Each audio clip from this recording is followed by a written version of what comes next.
Hi friends, welcome to my channel Priyatarangalu audio stories in Telugu. ఈ channel మీకు నచ్చితే like చేసి, షేర్ చేసి, సబ్స్క్రైబ్ చేయండి. ఇంకా కామెంట్ కూడా ఇవ్వండి.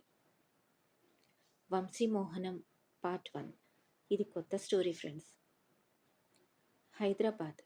అది ఒక పెద్ద పేరున్న కళ్యాణ మండపం. ఎంతో ధనవంతులైతే తప్ప అందులో పెళ్లి చేయలేరు. బయట విశాలమైన పార్కింగ్ ఏరియా ఉంది. చాలా వెహికల్స్ పడతాయి. దేశంలో అత్యున్నత స్థానంలో ఉన్న వ్యాపారవేత్త రాజ్ కుమార్ కూతురు కృష్ణప్రియ పెళ్లి జరుగుతుంది. వచ్చిన వారికి స్వాగతం పలుకుతున్నట్లుగా అందమైన అలంకరణతో కూడిన దారి. కొంచెం ముందుకు రాగానే కళ్యాణ మండపం ఎంట్రన్స్లో వధూవరులది పెద్ద ఫ్లెక్సీ ఉంటుంది. ఇద్దరు ఎంతో దగ్గరగా ఆనందంగా నవ్వుతూ ఉన్నారు. కింద వారి పేర్లున్నాయి: వధువు కృష్ణప్రియ, వరుడు వికాస్. లోపలికి వెళ్లే వారంతా ఒక నిమిషం ఆగి పెళ్లి కూతురుని అలానే చూసి వెళ్తున్నారు. చూడ చక్కని రూపం, ఆకట్టుకునే అందమైన పెద్ద కళ్ళు, ఎర్రని పెదవులు, అన్నిటినీ మించి పై పెదవుపై అందమైన నల్లని పుట్టుమచ్చ, బంగారు మేని ఛాయ, నవ్వుతుంటే సొట్టపడే పుక్కలు, అంతా కలిపితే ఓ అద్భుత సౌందర్య రాశి. పెళ్లికొడుకు చాలా అదృష్టవంతుడు, బంగారు బొమ్మలాంటి అమ్మాయి దొరికింది అనుకుంటూ లోపలికి వెళ్తున్నారు అందరూ. కళ్యాణ మండపం ఆహుతులతో కలకల్లాడుతోంది. 1000 మందికి పైగా కూర్చునే పెద్ద హాల్. మండపం అలంకరణ చూసి అందరూ ఒక్క క్షణం మైమర్చిపోయారు. పెళ్లి కూతురు తండ్రి రాజ్ కుమార్ వచ్చిన వాళ్ళని ఆనందంగా పలకరిస్తున్నారు. పెళ్లికి వచ్చిన వాళ్ళు అందరూ బిగ్ షాట్స్. అందరినీ పలకరిస్తూనే తన ప్రియమైన భార్యను వెతుకుతూ ఉంటాడు రాజ్ కుమార్. మండపం ప్రక్కన నిలబడి ఏదో ఆలోచిస్తూ ఉంటుంది రాజ్ భార్య సంధ్య. చిన్నగా నవ్వుతూ వెళ్ళి సంధ్య పక్కన నిలబడతాడు. భర్త వచ్చింది కూడా గమనించనంతగా ఆలోచనలో మునిగిపోయిన భార్యను చూసి, ఓయ్ భార్యామణి అంటూ తన్ని కదుపుతాడు. భర్త పిలుపుతో ఈ లోకంలోకి వస్తుంది సంధ్య. ఏమిటండి అంటుంది తన వైపు కంగారుగా చూస్తూ. ఏంటి సంధ్య అంత ఆలోచన అంటూ అడుగుతాడు. ఏమీ లేదండి అంటుంది తడబడుతూ. ఓహో, కూతురు పెళ్ళైతే అత్తవారింటికి వెళ్ళిపోతుందే అని దిగులుగా ఉన్నావా? ఏం చెప్పాలో తెలియక అవును అంటుంది సంధ్య నవ్వడానికి ప్రయత్నిస్తూ. అయినా మన బంగారం ఎక్కడికి వెళ్తుందిరా? మనకు మొదటి నుండి తెలిసిన వారింటికే కదా, అది అక్కడ హ్యాపీగా ఉంటుంది అంటాడు. హా అంటుంది ఇక ఏమీ చెప్పలేక. వెళ్ళు, బంగారం రెడీ అయిందేమో చూడు, ముహూర్తానికి టైం అయిపోతుంది అంటూ ఇంతలో పెళ్లి కొడుకు వాళ్ళు వచ్చినట్లుగా ఎవరో చెప్పడంతో వేగంగా అటువైపు వెళ్ళిపోతాడు రాజ్కుమార్. సంధి మనసు దిగులుగా అనిపిస్తూ ఉంటుంది. తాను అనుకున్నది జరుగుతుందా జరగదా అని భయం ఎక్కువ అవుతుంది. నన్ను క్షమించండి అనుకుంటుంది భర్త రాజును తలుచుకొని. కూతురు రూమ్ వైపు వెళ్ళిపోతుంది. లోపలికి అడుగు పెట్టగానే పెళ్లి కూతురు గెటప్లో అపురూప సౌందర్య రాశిలో ఉన్న కూతుర్ని అపురూపంగా చూస్తూ అలానే నిలబడుతుంది. ఫ్రెండ్స్ అందరూ కబుర్లు చెప్తూ ఉంటారు ప్రియ చుట్టూ కూర్చొని. వాళ్ళ మాటలకు ఆనందంగా నవ్వుతున్న ప్రియని అలాగే చూస్తూ ఉంటుంది. నవ్వినప్పుడు బుగ్గన అందంగా సొట్టలు పడుతుంటే. అచ్చు వాడిలానే ఉన్నావే, ఆలోచనలు అలవాట్లు అన్నీ వాడివే అనుకుంటూ అబ్బురంగా చూస్తూ ఉంటుంది. ఇంతలో గుమ్మంలో ఉన్న తల్లిని చూసి, మామ్ ఏంటి అక్కడే నిలబడిపోయావు అంటూ అడుగుతుంది ప్రియ.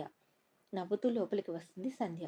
బయట ఏర్పాట్లు చూస్తాము అని వెళ్ళిపోతారు ప్రియ ఫ్రెండ్స్.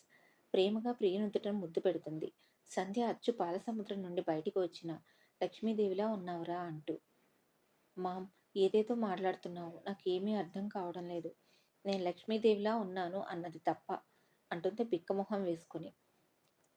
సంధ్య నవ్వేస్తూ ప్రియ తల మీద చిన్నగా ఒక ముట్టిగా వేస్తుంది. అందుకే నేను నిన్ను కనీసం అప్పుడప్పుడైనా పూజలు చేయమనేది, మన దేవుళ్ళ గురించి తెలుసుకోమనేది. అసలేమీ తెలియకుండా తయారయ్యావు అంటూ పక్కన కూర్చుంటుంది ముద్దుగా కసురుకుంటూ. మా నీతో మాట్లాడాలి అంటూ తన భుజం మీద తల పెట్టి తల్లి చేతిని తన చేతిలో పట్టుకొని చుట్టుకొని కూర్చుంటుంది. కూతురు అలా భుజం మీద పడుకోగానే సంధ్యకు ఒకరు గుర్తుకు వస్తారు. వెంటనే కళ్ళలో నీళ్లు తిరుగుతాయి. ఇది వాడలవాటే, వాడు కూడా అంతే. ఏమైనా మాట్లాడాలి అంటే ముందుగా ఇలా భుజం మీద తలపెట్టి పడుకొని చేయి చుట్టుకొని చెప్పేవాడు అనుకుంటుంది. మామ్ అని ప్రియ పిలవగానే తమాయించుకొని చెప్పరా అంటుంది. మామ్ నేను వెళ్ళిపోతున్నాను అని దిగులు పడుతున్నావా? అస్సలు దిగులు పడకు. వికాస్ నన్ను చాలా బాగా చూసుకుంటాడు. నేను బాగానే ఉంటాను. అదీ కాక చిన్నప్పటి నుండి నాకు తెలిసిన ప్లేస్ కదా అంటుంది. నాకేమీ దిగులు లేదురా, నువ్వు వెళ్లే దగ్గర నిన్ను కళ్ళల్లో పెట్టుకుని చూసుకుంటారు అంటుంది ఏదో ఆలోచిస్తూ. ఇంతలో ఒక పెద్దావిడ వచ్చి, అమ్మా సంధ్య, పెళ్లి కూతురిని తీసుకొని రమ్మంటున్నారమ్మా అని చెప్పి వెళ్ళిపోతుంది. అది విని ప్రియ లేచి నిలబడుతుంది. సంధ్య గుండె వేగం అమాంతం పెరిగిపోతుంది. ఇదేంటి నేను అనుకున్నది జరగదా? అలా అయితే నేను బ్రతకలేను. అపురూపంగా పెంచుకున్న కూతురు రేపు కష్టాలు పడుతుంటే నేను చూడలేను అనుకుంటూ ఒక నిర్ణయానికి వచ్చి లేచి ప్రియం తీసుకుని నెమ్మదిగా నడిపించుకొని వెళ్ళి పీటల మీద కూర్చోబెడుతుంది. కుమార్ కూతుర్ని అపురూపంగా చూసుకుంటూ ఉంటాడు. సంధ్యకు మాత్రం భయం పెరిగిపోతూ ఉంటుంది. ముహూర్తం టైం దగ్గర పడింది. తను అనుకున్నది ఇంక జరగలేదేమిటి అనుకుంటూ ఉంటుంది. కళ్ళల్లో నీళ్లు నిండిపోతాయి. ఇక ఇప్పుడు అతను రాడు. ముందు ముందు నా కూతురు పడే బాధలు నేను చూడలేను అనుకుంటూ మెల్లగా చీరచాటు నుండి పాయిజన్ బాటిల్ బయటికి తీస్తుంది. ఒకసారి ప్రియ వైపు చూస్తుంది. ఎంతో ఆనందంగా ఉంది. ఒకసారి తన చేతిలోని పాయిజన్ బాటిల్ వైపు చూస్తుంది. ఇంతలో తన మొబైల్కి మెసేజ్ రావడంతో దానివైపు దృష్టి సారిస్తుంది. తనకు కావలసిన వ్యక్తి నుండి మెసేజ్ ఉండడంతో ఆరాటంగా దాన్ని ఓపెన్ చేస్తుంది. పిచ్చి వేషాలు వేస్తే చంపేస్తాను జాగ్రత్త అని ఉంటుంది మెసేజ్లో. తను పాయిజన్ తీసుకోబోతున్నదని అతను రాశాడని అర్థమవుతుంది. కన్నీళ్లతో వెంటనే పక్కకు తిరిగి చూస్తుంది.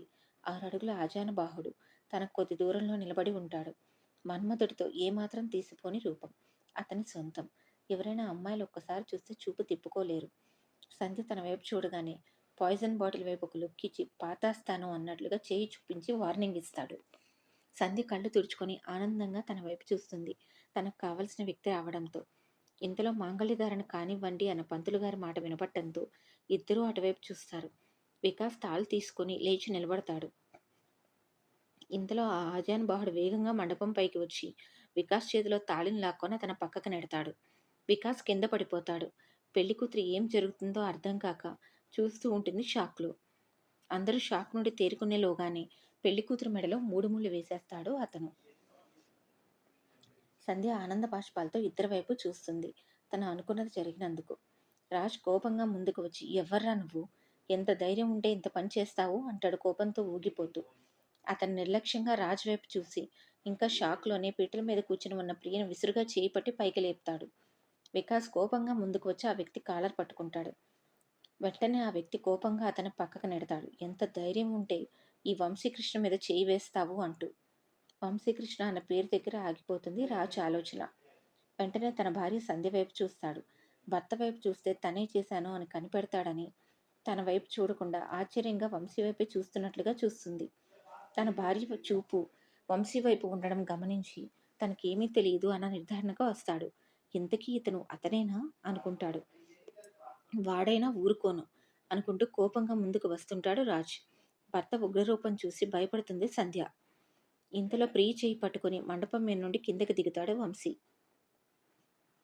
ప్రియ విసురుగా విడిపించుకోబోతుంది. వంశీ కోపంగా తన వైపు ఒక లుక్ ఇవ్వగానే సైలెంట్ అయిపోతుంది. ఆ చూపుల్లోని వాడికి భయపడి. మండపం కిందికి రాగానే వికాస్ రౌడీలతో వాళ్ళని చుట్టుముడతాడు. రాజ్ పొగరుగా చూస్తాడు వంశీ వైపు. ఇప్పుడు ఎలా తప్పించుకుంటావో నేను చూస్తాను అన్నట్లుగా. ఆ చూపుల భావం అర్థమైనట్లుగా ఒక నవ్వు నవ్వి ప్రియం తన నుండి దూరం జరుపుతాడు వంశీ. ఇంతకు ముందు ఉన్న ప్రతిఘటన ఇప్పుడు ప్రియలో లేదు. మౌనంగా నిలబడి ఉంటుంది. అందరూ ఒక్కసారిగా వంశీ మీదకి వస్తారు. సంధ్య బిక్క చచ్చిపోతుంది భయంతో. మొదటిసారి తప్పు చేశానా అన్న భయం మొదలవుతుంది తనలో. పెళ్లికి వచ్చిన వారందరూ దూరంగా నిలబడి ఏం జరుగుతుందా అని చూస్తూ ఉంటారు.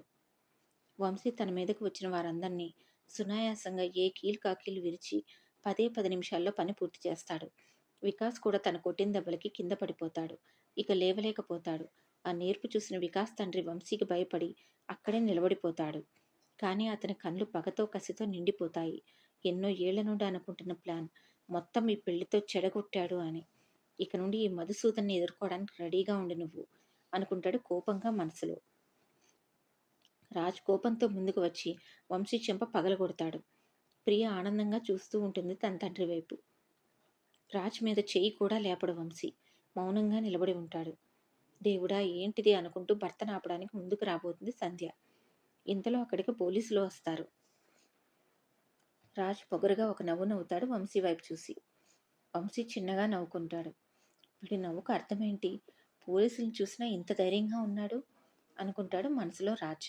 ఇంతలో పోలీసులు రాజ్ దగ్గరకు వచ్చి ఇంతకీ ఎవరు సార్ ఇతను అని అడుగుతాడు. సంధ్యకి అప్పటికే భయంతో చెమటలు పడుతూ ఉంటాయి. ఇతనే నా కూతురు మెడలో బలవంతంగా తాళి కట్టాడు. అరెస్ట్ చేయండి తన్ని అని కోపంగా వంశీ వైపు చూపిస్తూ చెప్తాడు రాజ్. వంశీ వెంటనే ప్రియని తన దగ్గరికి లాక్కొని భుజం చుట్టూ చేతులు వేసి గట్టిగా పట్టుకొని నిలబడతాడు. ఇది కొత్త స్టోరీ.